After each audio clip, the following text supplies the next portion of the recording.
আসসালামু আলাইকুম রহমতুল্লাহ। প্রিয় দর্শক, কাছে ও দূরে, দেশে ও বিদেশে, আশা করছি সকলেই ভালো আছেন।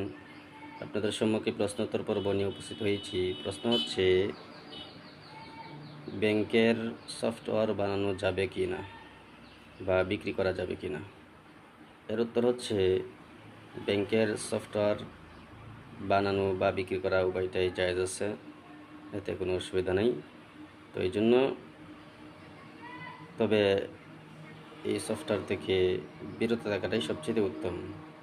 তবে ব্যাংকের সফটওয়্যার বানানো বা বিক্রি করা এটা কোনো অসুবিধা নয়, তবে উত্তম হচ্ছে এটা থেকে বিরত থাকা। দারুল উলুম দেওবন্দ ফতোয়া ফতোয়া ইন্টারনেট অনলাইন বিভাগ, ফতোয়া নং 21442।